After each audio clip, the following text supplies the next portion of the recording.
Now all the Midianites, Amalekites, and other eastern peoples joined forces and crossed over the Jordan and camped in the valley of Jezreel.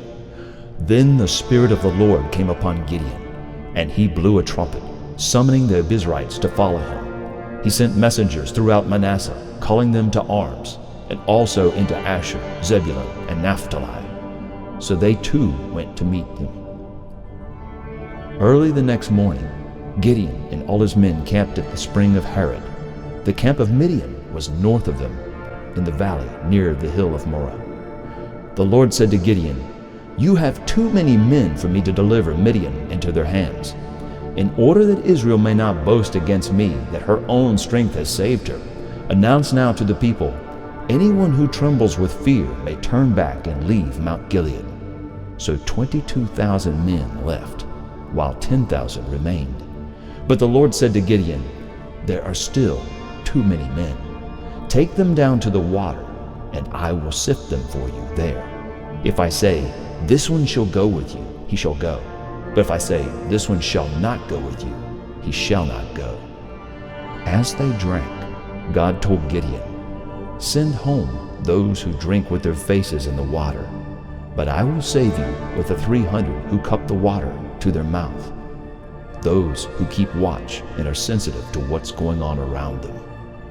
So Gideon sent the rest of the Israelites to their tents, but he kept the 300 who took over the provisions and the trumpets of the others.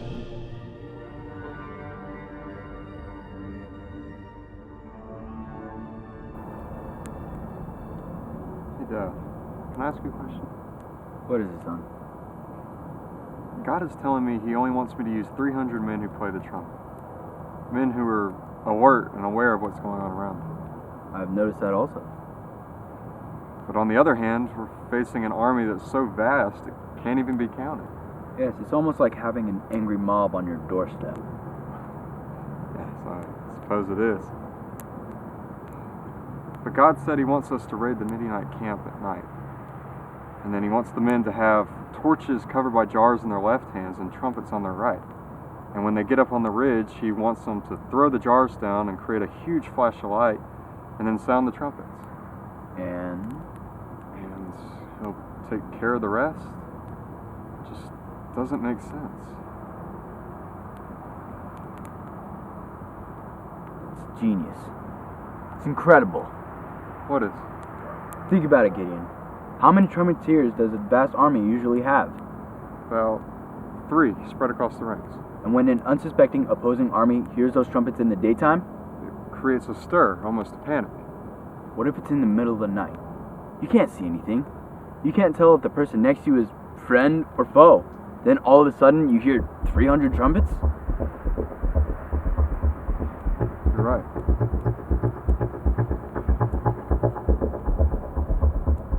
Let's go.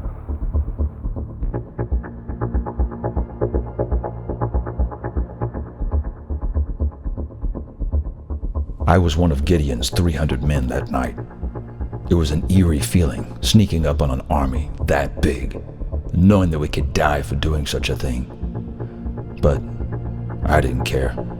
I had already lost everything. Gideon didn't do a lot of explaining that night.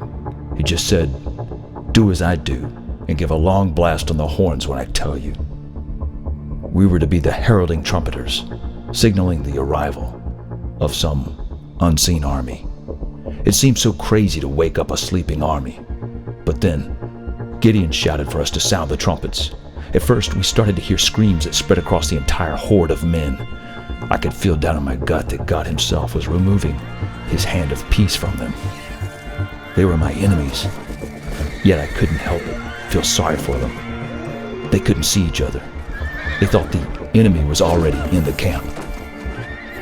When men are in darkness, they don't need an enemy. They simply destroy themselves. Family members accidentally killing each other. The sounds and the smells coming from that field were horrible. I'm still trying to forget it.